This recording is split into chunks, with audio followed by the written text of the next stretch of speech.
আজ হাইকোর্টে ফের একবার বড় বিপদের মুখে পড়ল তৃণমূলের দাপুটে নেতারা।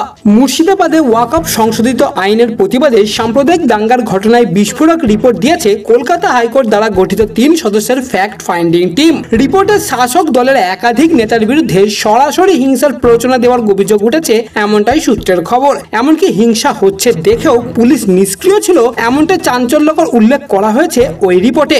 দাঙ্গায় আক্রান্ত সমস্ত জায়গা ঘুরে দেখে এই কমিটি যে রিপোর্ট দিয়েছে তাতে বলা হয়েছে যে এই সাম্প্রদায়িক দাঙ্গা পূর্ব পরিকল্পিত, অর্থাৎ আগে থেকেই পরিকল্পনা করে এই দাঙ্গা করানো হয়েছিল। রিপোর্টে উল্লেখ করা হয়েছে ধুলিয়ান পুরসভার প্রাক্তন চেয়ারম্যান তথা প্রশাসক মেহবুব আলম গত 11ই এপ্রিল হিংসা ছড়ানোর ভূমিকা ছিল। শাসক দলের স্থানীয় নেতারা বা পুলিশ হিংসা বন্ধ করতে কোনো রকমের উদ্যোগ নেননি। মেহবুব আলম নিজে দাঙ্গাকারীদের সঙ্গে যুক্ত থেকে হিংসা ছড়ান, এমনটাই রিপোর্টে উল্লেখ করা হয়েছে। রিপোর্টে আরো বলা হয়েছে 11ই এপ্রিল দুপুরের পর আক্রমণ আরো তীব্র হয়। 11ই এপ্রিল তৃণমূলের এক বিধায়ক হিংসা কবলিত এলাকা দেখে ফিরে গিয়েছিলেন। তিনি হিংসা বন্ধ করতে কোনো রকমের পদক্ষেপ করেননি, যার ফলে পরদিনেও এই হিংসা ছড়িয়েছিল।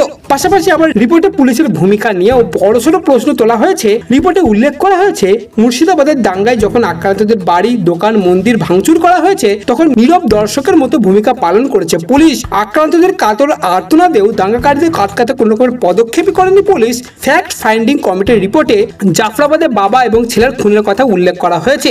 রিপোর্টে বলা হয়েছে খুন হওয়া হরগোবিন্দ দাসের বাড়িতে ঢুকে কুড়ুল দিয়ে দরজা ভাঙে দাঙ্গাবাজরা, তারপর কুড়ুল দিয়ে কুপিয়ে খুন করা হয় হরগোবিন্দ দাস এবং তার ছেলেকে। পাশাপাশি আবার রিপোর্টে এও বলা হয়েছে শুধুমাত্র বেতমোনা গ্রামেই 113টি বাড়ি ক্ষতিগ্রস্ত হয়েছে, মন্দিরেও ব্যাপক ভাঙচুর হয়েছে। প্রাণ বাঁচাতে আক্রান্তদের রাতের অন্ধকারে নদী পেরিয়ে মালদহ জেলায় আশ্রয় নিতে হয়েছে, আক্রান্তদের জোর করে ফেরানো হয়েছে। পাশাপাশি আবার রিপোর্টে এও বলা হয়েছে সমস্ত আক্রান্তদের ক্ষতির পরিমাণ সমান নয়, সবার জন্য ক্ষতিপূরণ একই হলে কখনোই সমস্যা মিটবে না।